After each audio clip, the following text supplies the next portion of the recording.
O podcast que você ouve agora é uma produção da Central 3.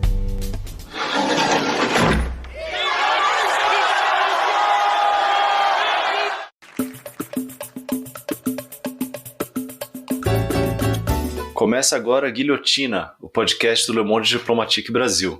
Eu sou Luiz Brasilino e estou aqui com Bianca Pio. E aí, gente, tudo certo? Bom, no episódio de hoje a gente recebe o sociólogo Gessé Souza. Oi, Gessé, tudo bom? Oi, Luiz. Oi, Bianca. Tudo bem? E um abraço para os nossos amigos ouvintes. Tudo bem, Gessé. Super bem-vindo aqui novamente, ao Guilhotina, nosso episódio 168.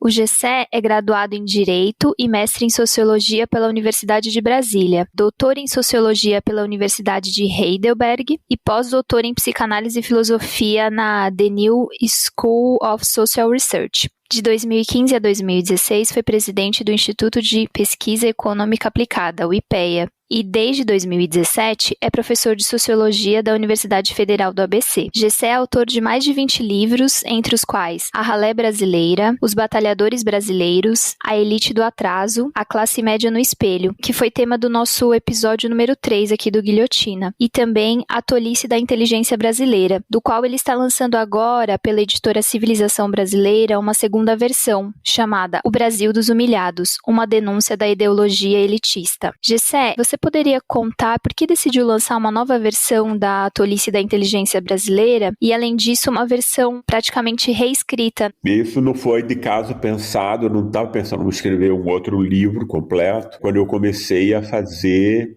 para a minha nova editora, para a Record, uma atualização do livro original, que é de 2015, A Tolice da Inteligência Brasileira. Neste livro, começou a me incomodar um pouco o fato dele ainda ser muito acadêmico, ou seja, eu fiz esse livro em 2015, eu não pensei que ele fosse ter o sucesso de vendas que ele teve e tudo, e obviamente isso teve a ver com o fato de eu ter ligado essa tolice da inteligência brasileira, ou seja, basicamente você criar a ideia de um povo corrupto, entende? Quer dizer, Nelson Rodrigues já tinha tocado nessa questão aí do viralatismo, mas o mais importante é a gente entender o que é esse viralatismo, quais são as ideias que são conteúdo desse viralatismo, e isso, obviamente, Nelson Rodrigues não fez, que ele é um dramaturgo. O que vai explicar o viralatismo é exatamente o tema de você perceber o povo brasileiro como inferior, corrupto, inconfiável, etc, etc. Essa vai ser, para mim, a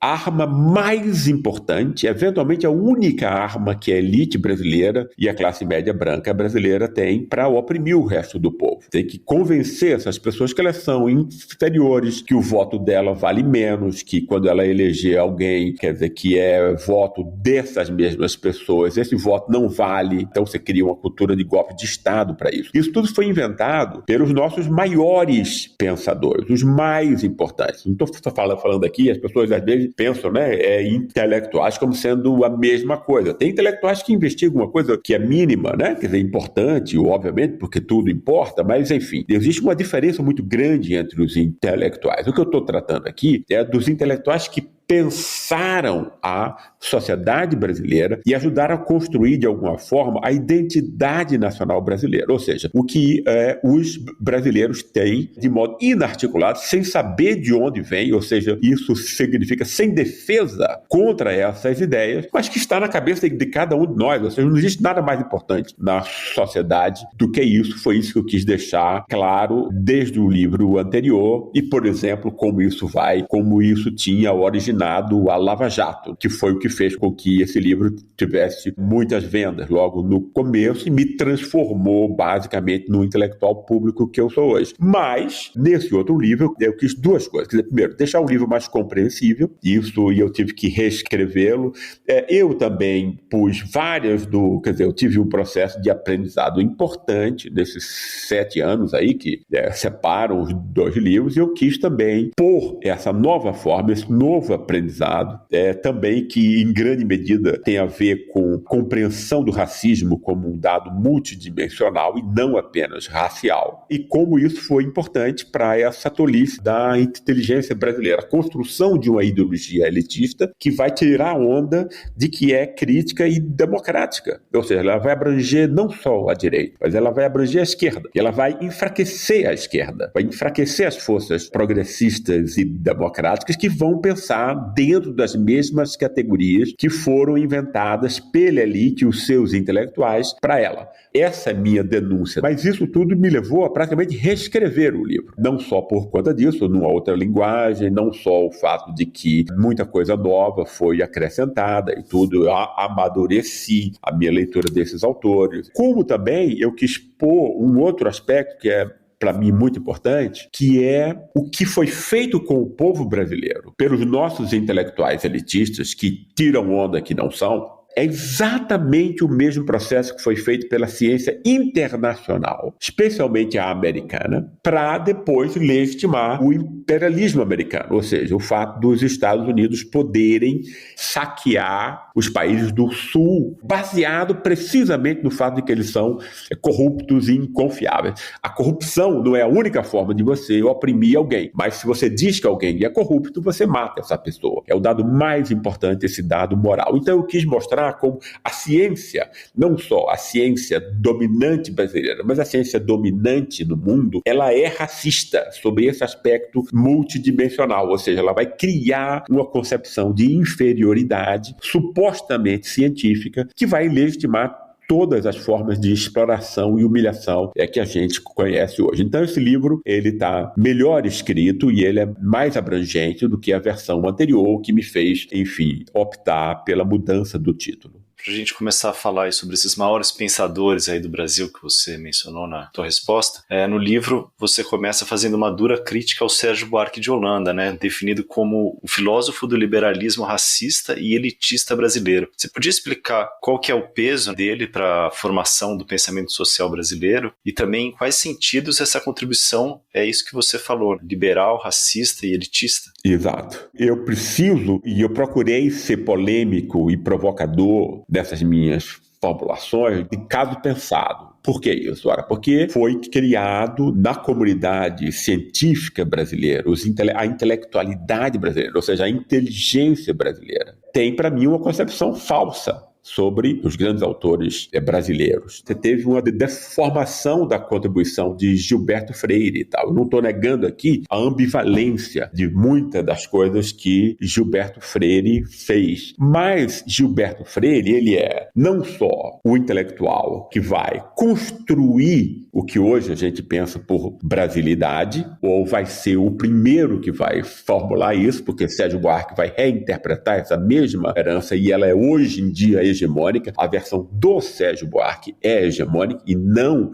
a do Gilberto Freire, que tentou o quê? Ele tentou, num contexto onde antes era só racismo, entrar com essa questão cultural. Ele não percebia, Gilberto Freire, que toda dominação cultural, como toda dominação social no Ocidente, vai se dar sobre um único paradigma. Quem está dominando vai se ver como representante do espírito.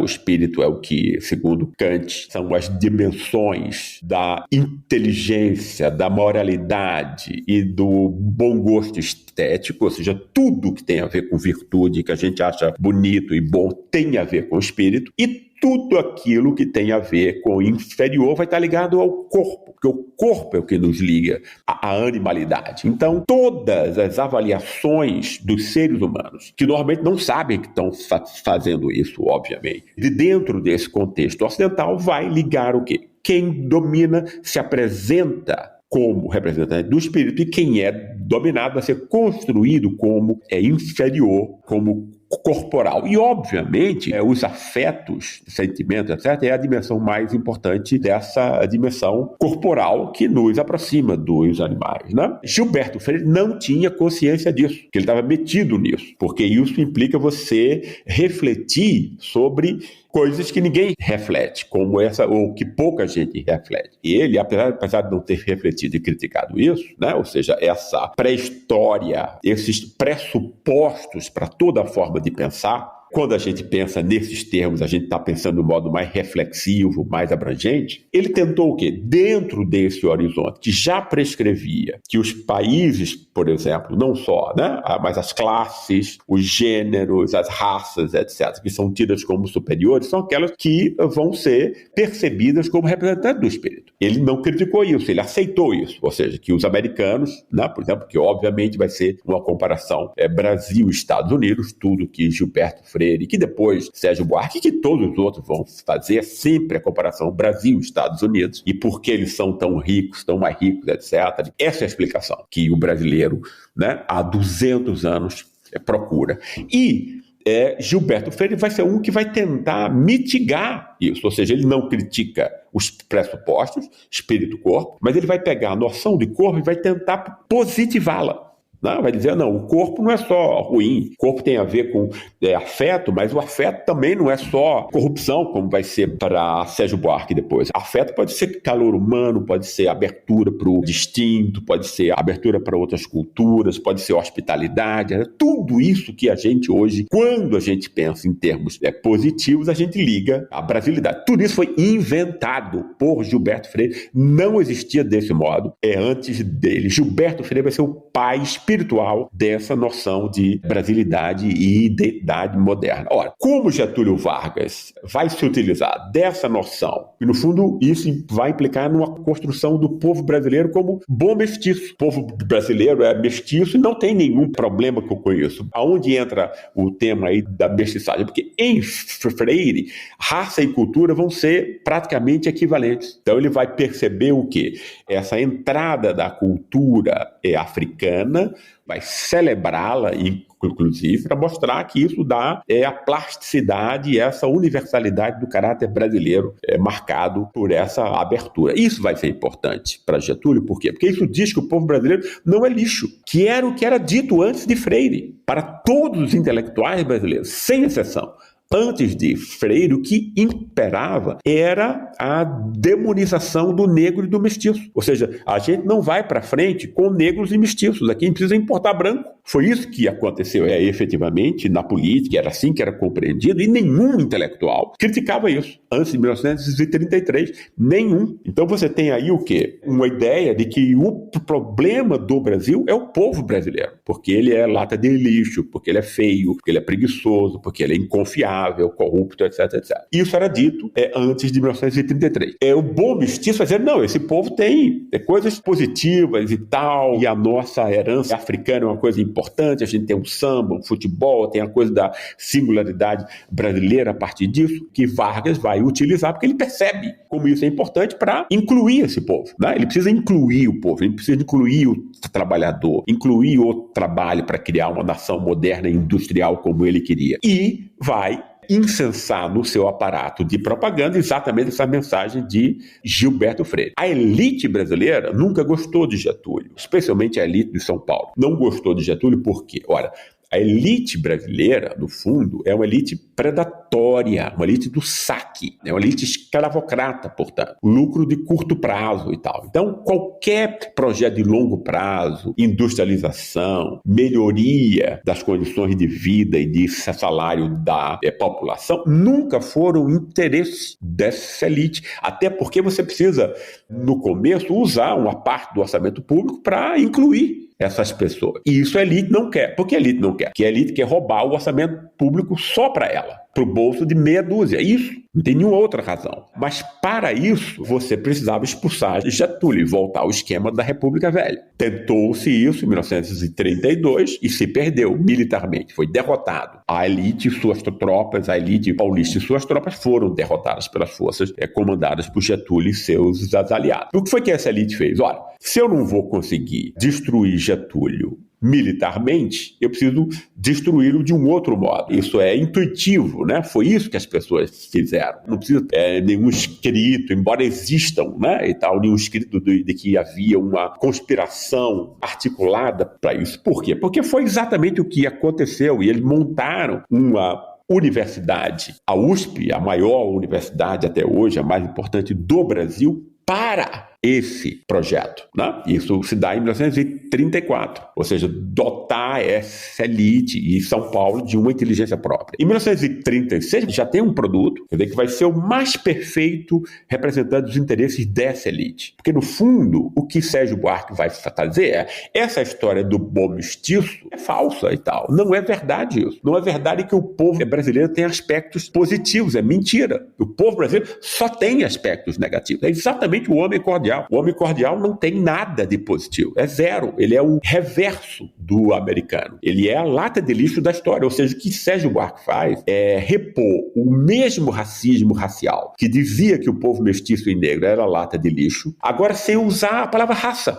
usando a palavra cultura. Ou seja, então é por conta de uma cultura supostamente maldita, que vem de Portugal, que esse povo é inconfiável, preguiçoso, as mesmas coisas que se dizia do negro antes. E, obviamente, o que é importante para a gente perceber aí é que essa elite de São Paulo não se via como parte desse povo. Essa elite de São Paulo se achava americana. Porque em São Paulo, nessa época, no anos 20, 30 e tal, foi montada uma ideia absurda, mas que metade do mundo acreditou, de que o bandeirante paulista era uma espécie de protestante ascético americano. Sérgio Buarque, inclusive a obra histórica de Sérgio Buarque, é uma tentativa de comprovação dessa hipótese. E até muito recentemente as pessoas falavam desse excepcionalismo paulista, etc, etc. A elite se achava americana, portanto. E a classe média branca, recém-importada da Europa, sabia que era europeia, de origem. Então, quem passa a ser homem cordial, preguiçoso, inconfiável, corrupto, etc., é quem? Ora,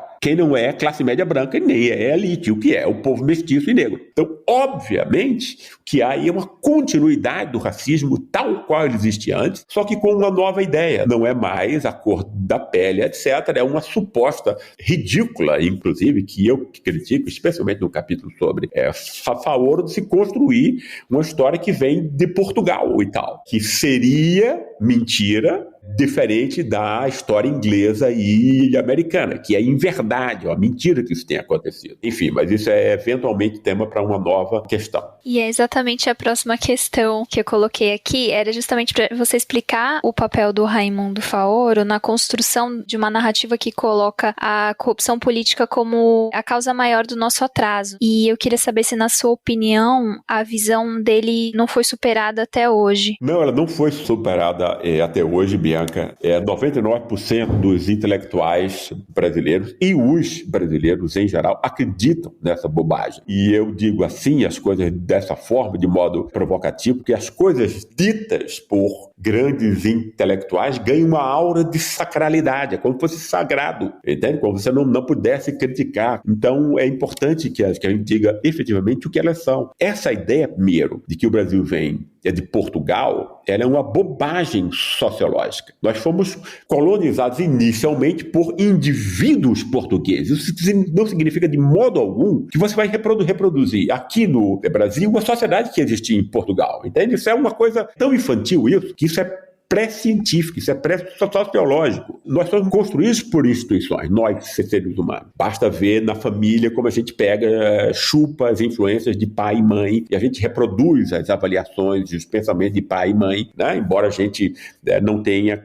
consciência disso, é exatamente assim que nós somos montados afetivamente. E a família, ela é uma instituição entre outras. No Brasil, a partir de 1532, o que você tem aqui é uma instituição que vai ser totalizadora, a escravidão, e que vai definir o tipo de família, tanto dos senhores, dos agregados, dos escravos, etc. O tipo de, não só de família, mas de justiça, o tipo de religiosidade. Ou seja, a escravidão ela vai pôr a sua sombra em todas as outras instituições. A escravidão, enquanto tal, não existia em Portugal. Então, é uma bobagem, é uma coisa ridícula, assim, imaginar que a transmissão cultural se dá pelo sangue. Então, eu sempre digo, não é uma picada de mosquito que vai fazer com que você reaja de um outro modo, seu comportamento seja outro. Que monta o nosso comportamento e todas as nossas expectativas no mundo são as instituições nas quais a gente nasce. Não existia escravidão em Portugal. Existiam alguns escravos. Isso é uma outra história que não convém a gente entrar nesse atalho agora. Mas Portugal nunca foi escravocrata, né? O que o Brasil sempre foi desde o início.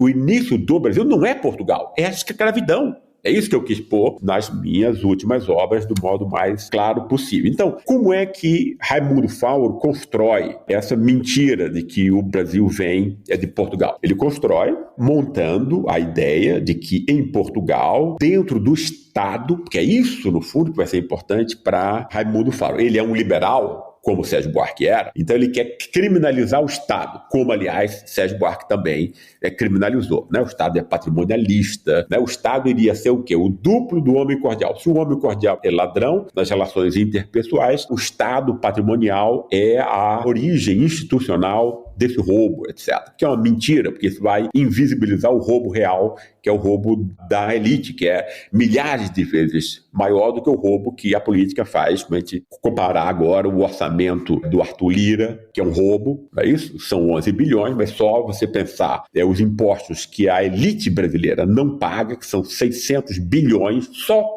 impostos, e que ninguém fala nisso, e não fala porque quem tem as cadeias de TV também fazem a mesma falcatrua. Então você tem aí um processo de invisibilização de quem é efetivamente responsável pelo atraso brasileiro. Então você tem que culpar o Estado. Por que o Estado? Porque o Estado é o lugar da política, porque o Estado é o lugar onde a participação popular pode ser possível. Então você já elimina desde o início que o povo participe, você criminalizou a política e o Estado. E isso vai acontecer a partir de fraudes científicas que vão se amontoar em cascata no argumento de Raimundo Fauro. O primeiro deles é que a corrupção em Portugal começa na Idade Média. Essa é uma ideia, pessoal, e é preciso dizer desse modo, essa é uma ideia ridícula. Isso é ridículo você falar de corrupção no sentido moderno, como ele tendo existido no mundo medieval. Por quê? Ora, porque a noção moderna de corrupção, ela pressupõe a soberania popular, ela pressupõe a noção de bem público, que um particular vai poder roubar. Não é isso? Quer dizer, se você não tem a ideia de bem público, né, você não vai ter corrupção, tá?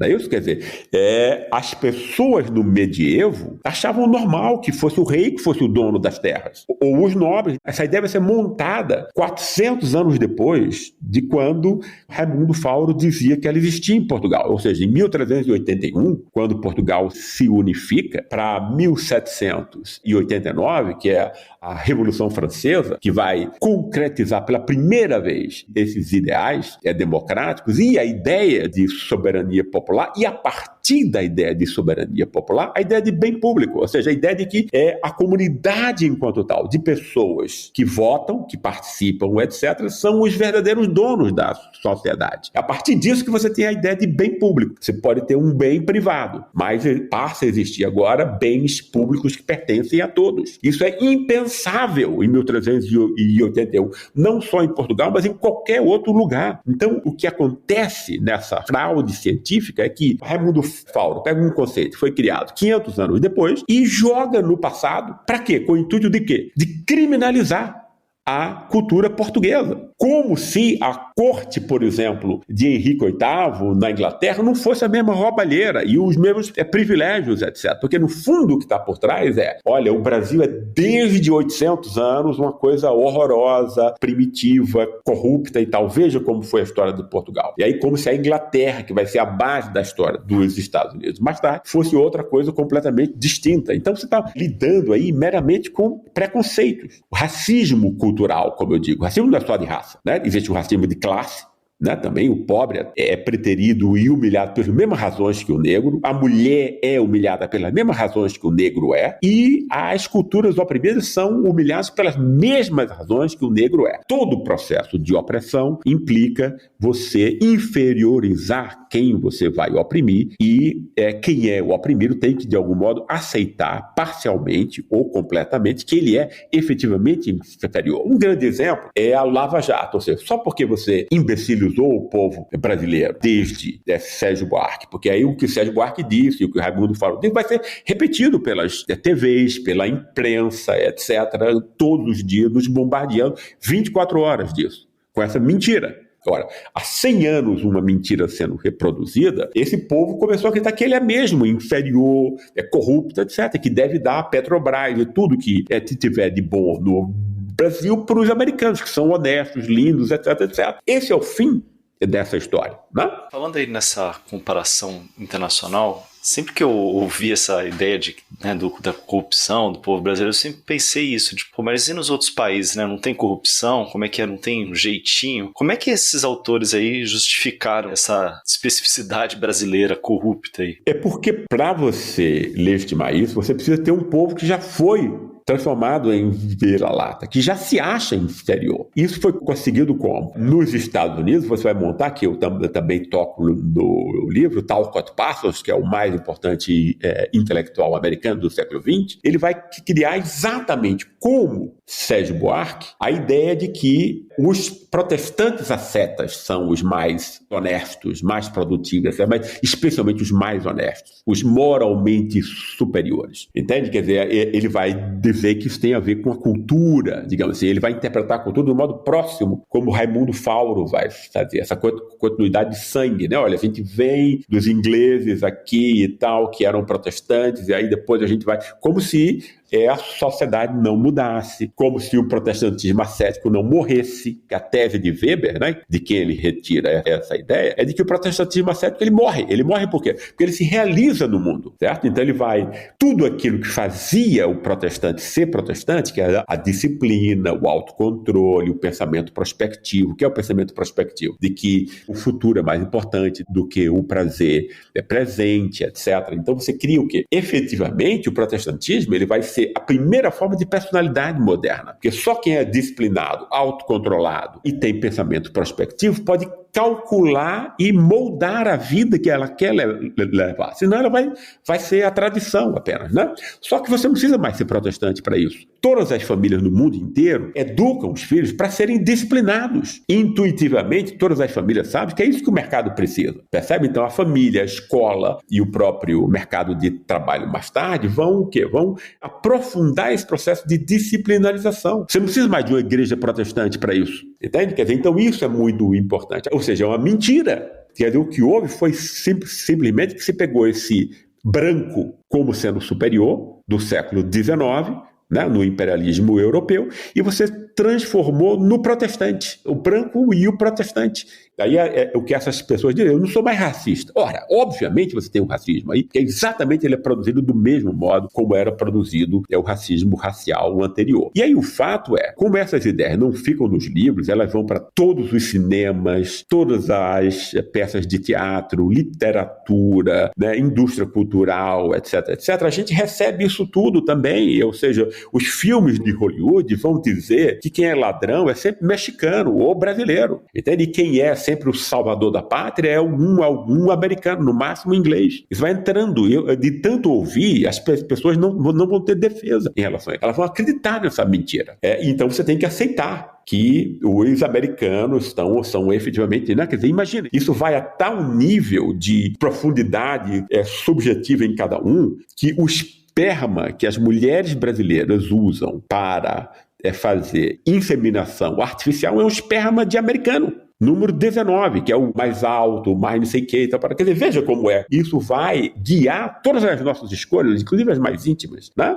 Entende? Ninguém fica fora desse ataque. E aí você pode, então, dizer que os americanos são mais inteligentes, mais produtivos, mais honestos, apesar do capitalismo financeiro americano hoje em dia ser montado em cima da corrupção. Ou seja, ele é montado a partir da existência de paraísos fiscais. Né? Ou seja, que vão omitir a origem do dinheiro. Então não importa que seja dinheiro sujo ou limpo, ele vai para o esquema financeiro dos bancos americanos, etc. Né? Além de todas as outras roubalheiras que, como a crise de 2007 e 2008 nos mostrou. Quer dizer, os Estados Unidos roubam o planeta inteiro e legalizaram essa corrupção, como se fosse a forma normal. Ou seja, essa coisa de quem é corrupto ou não é uma arma que você usa contra pessoas, contra as outras pessoas, raças, etc, etc. Então é uma bobagem. Obviamente tem jeitinho americano, alemão, francês, etc, etc. Né? Ninguém acha em sã consciência, não é possível, que o sobrinho de um grande empresário rico não vai ter a vida dele fácil por conta de relações pessoais. Então montou-se toda uma concepção do Brasil para ser auto-humilhante, para ser vira-lata, para acreditar na idealização de outros povos, porque isso vai ser a forma como a a ínfima elite e a classe média branca vai utilizar para legitimar o seu domínio sobre o povo, né, os 80% aí brancos pobres, mas em grande medida mestiços e negros. No capítulo 6, você fala que Florestan Fernandes merece ser posto como verdadeiro fundador da tradição crítica do pensamento social e político brasileiro. E aí eu queria que você explicasse pra gente por quê e falasse também um pouco da importância do Florestan e das contribuições dele para a sociologia brasileira. Florestan, para mim, foi o intelectual brasileiro que percebeu esse processo da transmissão cultural, ou seja, o que é a transmissão cultural aí? A expansão do capitalismo da Europa e dos Estados Unidos para o restante do mundo, que era percebido sob essa forma racista antes, culturalista, etc., culturalista no mau sentido. Florestan, ele vai pensar o que ele chama de a Revolução Burguesa no Brasil como um processo de exportação das instituições centrais do capitalismo. Ou seja, se aqui vem e para ele vai ser importante especialmente o Estado centralizado. Ou seja, o Estado vai implicar o quê? Vai implicar que agora vai ter uma lei, que vai ser impessoal. É claro que vai continuar tendo mandonismo e domínio privado. Ninguém diz que não é o caso, que aí vai acabar o mundo anterior de uma hora para outra. Mas é claro que a entrada do Estado vai criar problemas para a própria elite que não existiam antes, etc., né? E as pessoas vão ter que se adaptar a essas demandas aí do comportamento que se dá pelo Estado e que se dá pelo mercado também. Ele é o primeiro a desenvolver isso e a interpretar essa formação do Brasil a partir disso. É claro, obviamente, e aqui eu quis, né, porque eu acho que o intelectual deve ter o dever de dizer quem ele está criticando ou quem ele percebeu como inspiração e tal, né? Agora, só que eu acho que a contribuição de Florestan, apesar dele ter feito essa grande contribuição, ela é limitada, até por questões da época dele, etc, etc. E aí, mas eu acho que como eu vou depois contrapor a esses outros pensadores brasileiros a minha própria interpretação, eu me achei no dever de dizer também quem tinha feito uma contribuição positiva antes de mim para esse mesmo desiderato. Mas, obviamente, Florestan não desenvolve todos os aspectos dessa nova perspectiva que ele abre. Porque quando você vai falar dessas instituições, essas instituições não são só materiais, não é só tijolo, elas têm um ethos, têm um espírito dentro delas. Quer dizer, que é importante que você diga que espírito é esse, porque isso vai comandar todas as avaliações de todas as pessoas dentro dessa sociedade. Você tem que explicar como esses valores e esse espírito que habita as instituições vai entrar depois dentro de cada indivíduo. Você precisa explicar isso. Não é evidente para ninguém. E você precisa reconstruir os conflitos que são específicos da periferia em relação ao centro. Nada disso Florestan fez ou teve a oportunidade de fazer. E foi o que eu quis fazer. Obviamente, a partir de autores, vários deles que Florestan sequer poderia ter tido acesso, como, por exemplo, Pierre Bourdieu, mas também Axel Honneth e Charles Taylor. Ou seja, é importante que você perceba quais são os valores e de que modo esses valores são montados por instituições. E depois como essas instituições vão entrar dentro da cabeça e do corpo mais ainda das pessoas, etc. Jesse, eu queria te perguntar sobre o espírito aí dessas instituições, né, para você apresentar agora aí a sua teoria crítica, né, sobre o Brasil. E aí eu acho que é interessante puxar um fio ali do que você coloca no livro mesmo, que é essa comparação do Brasil com as sociedades do centro do capitalismo. Eu acho que é uma chave interessante para a gente entender a partir das semelhanças e das diferenças que existem, né, entre essas sociedades. Exatamente, Luiz, porque no fundo, apesar da leitura de Florestan ter sido inspiradora para mim, eu fiquei logo consciente das limitações. Eu disse, como é que você consegue repor essas limitações? No fundo, a ideia principal aqui é de que o próprio capitalismo tem esse ethos. Isso não é claro. Isso não é claro em Florestan, por exemplo. Entende que ethos é esse? Em vários outros escritos, Florestan vai dar a entender o capitalismo funcionando como uma coisa neutra em relação a valores e tudo. Eu mostro isso no livro. Isso não é verdade. O capitalismo tem esse espírito e vai ser um espírito que vai dizer o quê? Ora, que quem tiver condições de incorporar na sua personalidade disciplina, autocontrole e pensamento prospectivo, vai ter não só condições de ter trabalho útil, salário, né, e tal, mas também, antes de tudo, reconhecimento de sua dignidade. A noção de trabalho é fundamental aí. A gente não admira quem não exerce trabalho útil. A gente pode ter alguns que tenham um coração bom, vão ter pena e compaixão. Outros vão ter raiva, né? Vão querer chutar pessoas que estão na rua, etc, etc. Mas essas pessoas que não produzem por 1000 razões, não contribuem com o trabalho útil, ou a gente sente pena, ou a gente tem raiva. Isso mostra o quê? Que elas são objetivamente, para nós todos, menos gente, ou seja, indignas, que nós todos percebemos desse modo. Ou seja, a minha preocupação inteira foi entrar nessa dimensão, que é uma dimensão que a gente poderia dizer inconsciente, mas a palavra mais importante aqui é pré-reflexiva, ou seja, nós todos montamos avaliações sobre o mundo, sentimos coisas em relação uns aos outros, que a gente não tem a menor ideia de onde isso vem, tá? Quer dizer, normalmente o que a gente tem consciente na cabeça, o que é, quer dizer, algumas coisas aí pragmáticas, como pegar um ônibus, como descontar um cheque, como cumprir lá a função do trabalho que você tem que cumprir, e o resto é o quê? As fantasias que a gente tem sobre a gente mesmo, sobre a nossa vida, que a gente vai fantasiar, porque é a única vida que a gente tem, e as mentiras que a gente ouve na imprensa ou na indústria cultural. O que a gente tem consciente na cabeça é, portanto, muito pouco e de valor muito duvidoso. Isso não é importante, o que a gente tem na cabeça, o que a gente pensa, o que a gente é.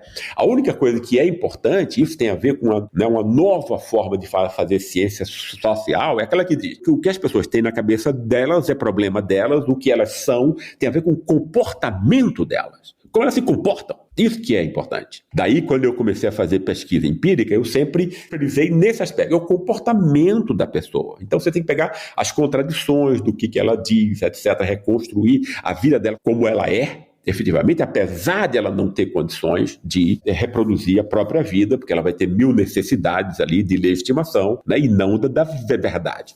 Os seres humanos não têm compromisso com a verdade, né? Tem compromisso com legitimar a vida que se leva. Então você tem aí todo um elemento pré-reflexivo que vai dizer o valor das pessoas, quem merece ter prestígio, riqueza, etc., e quem deve ser condenado para exclusão, etc. Isso aqui tem que ser trabalhado, mostrado devidamente como isso funciona, né? Então, esse aspecto foi o aspecto mais importante em termos de novidade em relação a Florestan. Isso me permitiu, por exemplo, fazer o quê? Ora, a mesma leitura brilhante que Bourdieu tinha feito na França sobre o uso do bom gosto para oprimir, para legitimar a desigualdade, que a ideia do Bourdieu era essa. Olha, mesmo no país como a França, que é um país onde você tem uma escola republicana para todos, que se vê como um país da igualdade, você tem uma igualdade apenas formal, nas leis, na Constituição, etc., que ela é negada por uma desigualdade que vai estar presente no cotidiano das pessoas, embora as pessoas não tenham consciência disso. Mas isso não importa. O que importa é que você pode comprovar que essas coisas influenciam o comportamento das pessoas. Por exemplo, o bom gosto é o quê? É você consumir vinhos, etc, etc.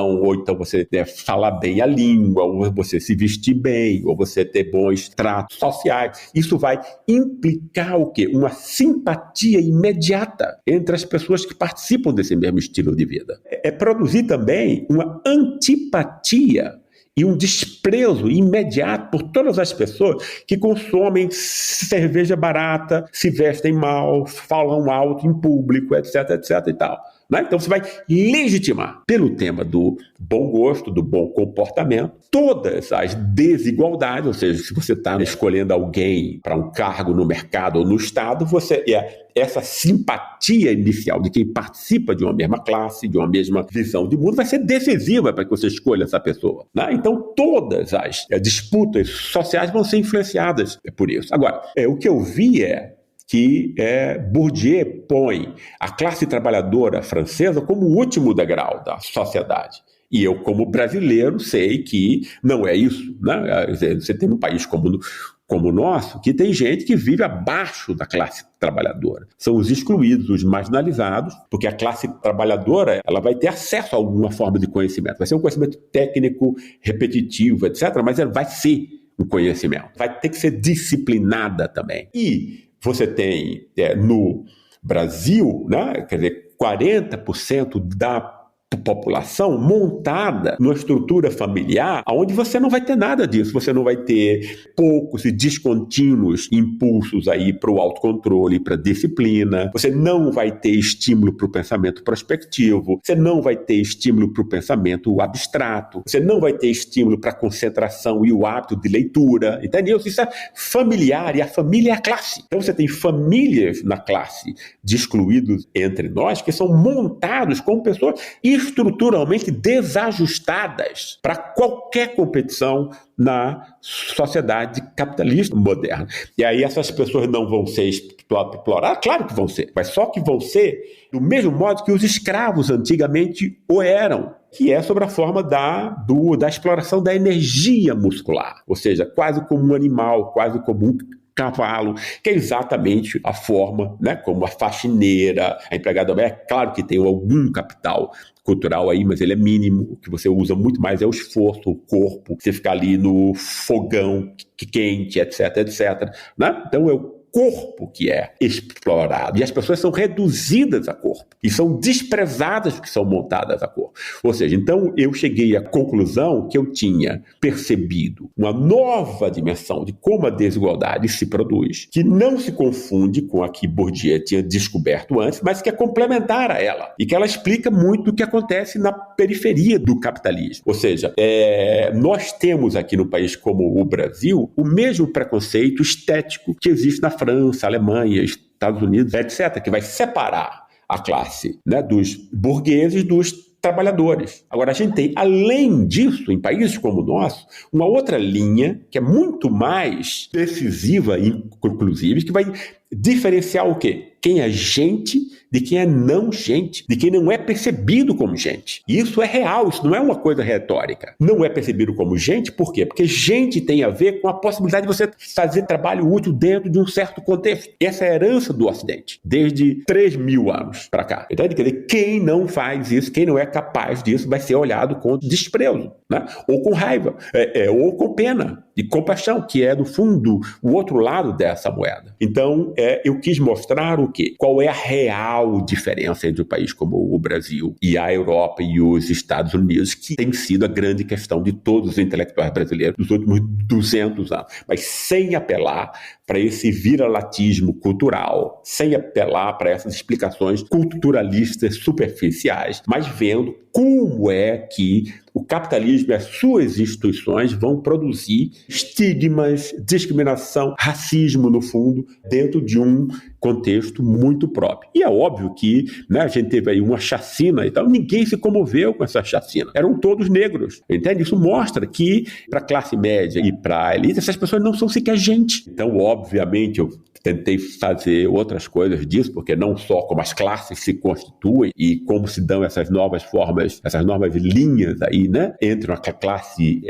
e outra, que é exatamente o que Bourdieu tinha desenvolvido, e eu tentei desenvolver de um modo novo para o Brasil e para o Sul global, porque é a mesma coisa do resto da América Latina, etc, etc. É também a questão das formas de legitimação, ou seja, que aí se liga com isso que a gente estava criticando com Sérgio Buarque, Raimundo Faura, etc, etc. Que é você reproduzir, você não só constrói novos escravos, reduzindo essas pessoas a corpo e a exploração da sua energia muscular e da sua humilhação, mas você também produz o quê? Ideias que vão legitimar um escravismo mascarado, né? Que não vai mais usar a palavra raça, mas vai usar a palavra cultura, né? Desse outro modo. Então foi para combater isso tudo, para construir efetivamente uma nova forma, né? Que seja mais totalizante, então, que eu acho que é a minha contribuição. No capítulo 8, você fala que no Brasil a distinção entre a elite abrange o aspecto da dignidade do ser humano. E acho que isso tem total relação com o que você estava falando agora, de parte da população ter a sua humanidade negada, né, não ser visto como gente, e isso justificar a barbárie, como, por exemplo, a chacina que você trouxe, né? Eu queria que você explicasse um pouco mais essa questão do aspecto da dignidade pra gente, por favor. O conceito de dignidade, como eu compreendo, ele não é um conceito que tem a ver com características conteudísticas, como a gente normalmente pensa, né? Tem a ver com honra, quem é honrado é digno, não sei o quê. Não é isso. Digno é quem é capaz de produzir trabalho útil. Esse é o ponto principal. Por que isso? Porque a contribuição pelo trabalho ao bem comum é a dimensão mais importante de reconhecimento social. Quando você é percebido como alguém de valor, o seu valor vai depender disso. Ou seja, não é o fato de ter 2 pernas e 2 braços e uma cabeça que faz as pessoas serem humanas, respeitadas, etc. Não é assim que funciona. No nosso tipo de sociedade, vai ser respeitado quem produzir de modo útil, quem contribuir para a riqueza geral. E tem pessoas que são deixadas fora disso. Fora como? São os negros e os mestiços e tal, o pessoal da ralé brasileira, como eu chamo provocativamente, que é o culpado disso? Não, obviamente que não, né? É uma elite que vai montar um processo de humilhação dessas pessoas e de uma classe média branca que não quer competição delas e por conta disso não quer negro nas universidades. O golpe aconteceu por conta disso e não por corrupção. A corrupção é uma mentira do começo ao fim. Ninguém se importa com isso, a classe média jamais se importou com isso, muito menos a nossa elite, que sabe que é ela que é a corrupta. Isso é só uma máscara para o oprimir, para o humilhar, que faz com que essas pessoas não tenham nunca nenhuma ajuda, que nunca possam ser incluídos, e qualquer governo que tente melhorar a situação dela vai cair com um golpe de Estado sob a falsa acusação da corrupção. Então esse é o dado principal, ou seja, a gente montou uma identidade, uma ideologia hegemônica que vai culpar o próprio povo por sua miséria. E isso tem a ver, essa coisa da meritocracia ajuda nisso, dessa herança aí que o Sérgio Buarque e o Raimundo Fauro faz a outra parte, etc, etc. Mas, no fundo, é isso. A gente tem, para ter pessoas dignas, você tem o quê? Você tem que, primeiro, fazer com que as famílias possam ter acesso a coisas que elas não têm. Isso sempre aconteceu, todo o país que conseguiu o maior grau de igualdade foi exatamente redimindo os marginalizados a uma condição de acesso, especialmente ao conhecimento, que aí você vai ter trabalho útil se você tiver conhecimento, e conhecimento incorporado. E esse conhecimento, ele exige pressuposto. Quase nunca a gente pensa nisso, né? Olha, para você aprender uma coisa, você precisa ter concentração, você precisa gostar de ler, senão você não vai aprender. E isso tudo é um pressuposto que nunca é pensado, mas ele é fundamental para que você possa depois ter sucesso escolar e, depois do sucesso escolar, sucesso no mercado de trabalho competitivo. Para isso, você precisa incorporar conhecimento útil de alguma maneira. Pode ser literário, pode ser técnico, pode ser instrumental, pode ser de qualquer tipo. Aí você tem que incorporar. Senão, você vai ser reduzido a corpo. Sem que seu corpo seja perpassado por conhecimento, você vai ser explorado como subgente, como alguém indigno, etc. Tanto que, se a polícia lhe matar, ninguém vai se importar. Para encerrar, eu queria te fazer uma pergunta aí sobre uma coisa que você não trata especificamente no livro, mas que eu acho que é importante. Você falou que ninguém se comoveu com a chacina que teve agora na Vila Cruzeiro, no Rio de Janeiro. E eu acrescentaria que, pelo contrário, né, que teve alguns grupos políticos que, inclusive, utilizam esse tipo de ação para se promover. Como é que você analisa o bolsonarismo, né, essa ascensão da extrema-direita no Brasil atual, a partir dessa teoria social que você construiu? No fundo, a minha ideia para explicar como o Brasil funciona, quer dizer, que teve a ver não só com, enfim, refletir teoricamente sobre essas coisas, mas também fazer pesquisa empírica com essas classes e tudo, é o quê? Que é a construção no Brasil de uma classe de pessoas condenadas à barbárie, e eu chamo no livro já de uma classe-raça, né? Porque é uma classe-raça. A raça não pode ser pensada sem a classe, e a classe não pode ser pensada sem a raça. Os dois estão juntos. É uma classe por quê? Porque a classe é que vai explicar a formação familiar de um certo tipo humano, capaz ou incapaz, diferencialmente capaz ou incapaz de lidar com os desafios da vida, né? Do mundo moderno. E aí você vai criar essa classe, porque ela vai ser montada familiarmente, depois vai ter uma escola que vai ser para ela, uma escola precária, uma escola que não ensina, uma escola da qual ela vai sair analfabeto funcional, com a raça, porque a maior parte dessas pessoas são mestiças e negras. E aí, então, não só a elite pode legitimar o seu saque, dizendo, esse povinho aí, a gente não faz nada com ele e tal, só põe gente corrupta na política, etc, etc. Para quê? Para continuar a roubar. Porque é isso que a elite faz. A classe média branca, ela não quer o quê? Ela não quer competição de mestiços e negros que possam ter acesso a, por exemplo, boas universidades. Mas também o branco pobre do Sul, né? Em São Paulo, metade da população é branco pobre, né? Você não é rico, você não é classe média. A classe média entre nós é muito pequena. Mesmo em São Paulo, ela não é mais do que 20, 25%. Então você vai ter aí uma maioria de brancos pobres, porque a maior parte da população nesse estado é branca. Ou seja, racialmente São Paulo e o Sul são muito distintos do resto do Brasil. Isso vai ser importante, por quê? Olha, porque esses brancos de origem europeia não se acham igual aos mestiços e negros, embora alguns vivam em condições muito semelhantes. Isso foi utilizado por Bolsonaro. Quer dizer, eu chamo esse pessoal de lixo branco, porque eles são mais racistas do que aqueles outros brancos que têm mais dinheiro e mais cultura do que eles, mas eles não podem fazer, não conseguem fazer a crítica social da injustiça a qual foram submetidos. Por que não são? Porque ninguém discute isso, a imprensa não discute isso, ninguém discute isso. O pessoal vai ter acesso a isso como? De que maneira? Não vai ter.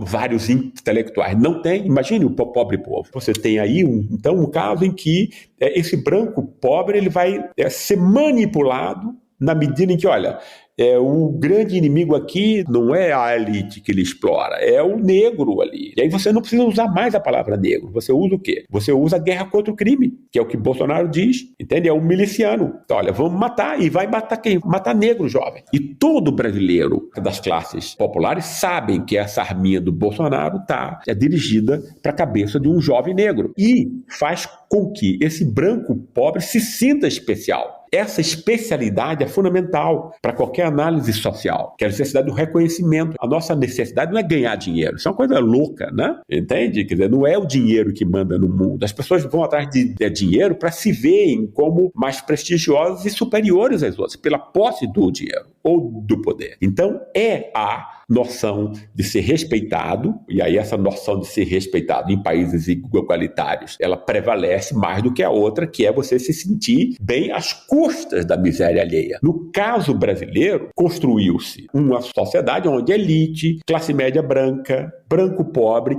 e o mestiço evangélico, ele vai ser montado também em contraposição ao bandido negro, etc., se veem como algo especial, tem o reconhecimento, então, da sua própria posição, às custas de quê? De que exista sempre uma classe que vai ser odiada por todos, desprezada por todos, como uma casta hindu dos intocáveis. Foi isso que nós montamos no Brasil, né? Tem que ter 40% de pessoas, na sua maioria negra, entende? Que podem ser humilhadas por todos os outros. Hoje recebemos o sociólogo Gessé Souza. Ele está lançando pela Civilização Brasileira o livro Brasil dos Humilhados, uma denúncia da ideologia elitista. Gessé, muito obrigado aí pela sua participação aqui no Guilhotina. Obrigado, Luiz. Obrigado, Bianca. Tudo de bom para vocês. Valeu demais pela conversa, Gessé. Lembrando que o Guilhotina é o podcast do Le Monde Diplomatique Brasil e para nos apoiar, você pode fazer uma assinatura a partir de R$ 9,90 por mês e também compartilhar o nosso conteúdo nas redes sociais. No Instagram, o nosso perfil é @diplomatiquebrasil e no Twitter e no Facebook você encontra a gente como Diplo Brasil. É isso, para sugestões e críticas é só escrever pra gente no guilhotina@diplomatique.org.br. Obrigada pela audiência e até semana que vem. Até.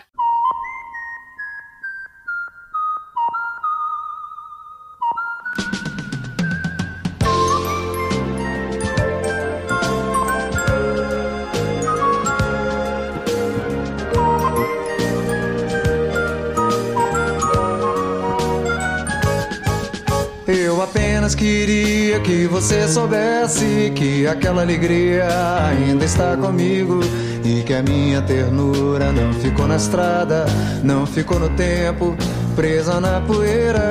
Eu apenas queria que você soubesse que esta menina hoje é uma mulher e que esta mulher é uma menina que colheu seu fruto, flor do seu carinho. Eu apenas queria dizer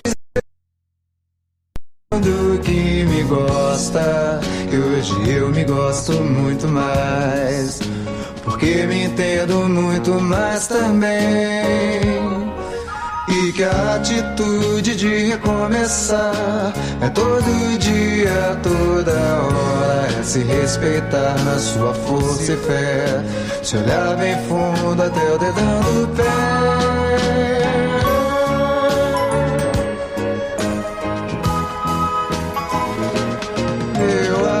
Queria que você soubesse que essa criança brinca nessa roda. sorte das novas feridas, pois tem a saúde que aprendeu com a vida.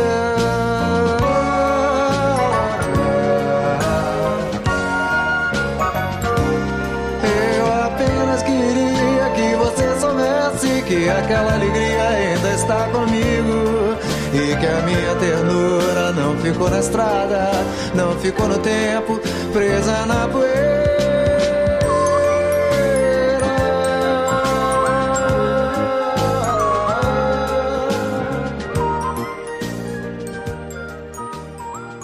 O Guilhotina é um podcast do Le Monde Diplomatique Brasil. A produção e a apresentação é de Bianca Pio e Luiz Brasilino. Edição de Domênica Mendes. Apoio técnico Central 3.